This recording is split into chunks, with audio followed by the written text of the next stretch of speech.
मुंबई के बोरीवली पूर्व में कस्तूरबा पुलिस ने सोने हीरे की चोरी करने वाले एक शातिर आरोपी को गिरफ्तार किया है।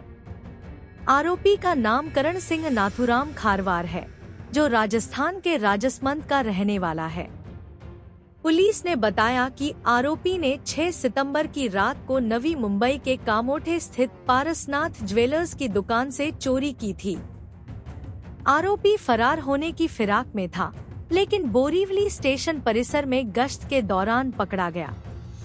उसके पास से 78 तोले सोना, 13 छोटे हीरे और 1,40,000 रुपए नकद बरामद हुए। अनंत चतुर्थीचा दिवस असल्याने हद्दीमध्ये मोठ्या प्रमाणावरती गणपती विसर्जनाचा बंदोबस्त लावलेला आहे आणि त्यावेळेस आम्हाला एक इन्फॉर्मेशन मिळाली की नवी मुंबईतून एका ज्वेलरी शॉपमधून चोरी करून एक इसम बोरिवली रेल्वे स्टेशनवरून राजस्थानला जाण्याची शक्यता आहे। त्याबाबत आमच्या डिटेक्शन स्टाफने नवी मुंबईच्या क्राईम ब्रांचशी व्हेरीफाय केलं। इन्फॉर्मेशन ती बरोबर होती।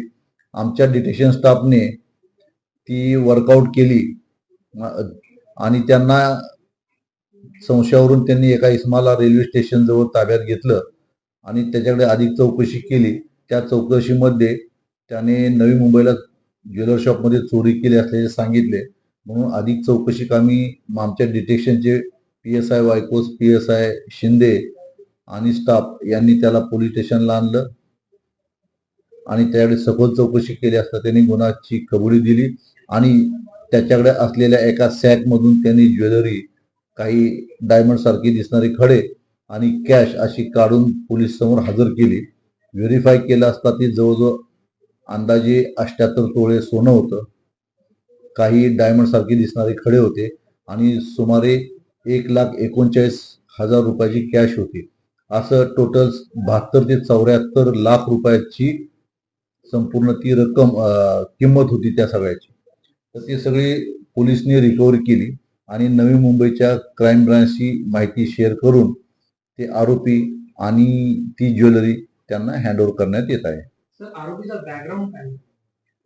आरोपी आम्ही जी माहिती घेतली त्याप्रमाणे आरोपीने कामोठे पोलीस स्टेशनच्या हद्दीमध्ये एका ज्वेलर शॉपमध्ये चोरी केली होती। आय थिंक पारस ज्वेलर शॉपमध्ये त्यांनी चोरी केली होती आणि ती चोरी करून तो राजस्थानचा मूळचा असल्या कारणाने तो राजस्थानला पळून चालला होता। त्याची आता बॅकग्राऊंड क्रिमिनल आहे किंवा काय याबाबत तपासामध्ये निष्पन्न होईल। तो त्या ज्वेलर शॉपमध्ये सुमारे 7 ते 8 दिवसापूर्वीच कामाला लागला असल्याची माहिती समोर येत आहे। सर, राजस्थानला जाऊन हे दागिने कुठे विकणार होते? हा तपासाचा भाग आहे। दागिने विकणार किंवा काय हे सगळं तपासामध्ये आता निष्पन्न होईल। आपण तो दागिने पैशाच्या लालचणीच घेतल्यामुळे ते दागिने विकण्याची शक्यता होती।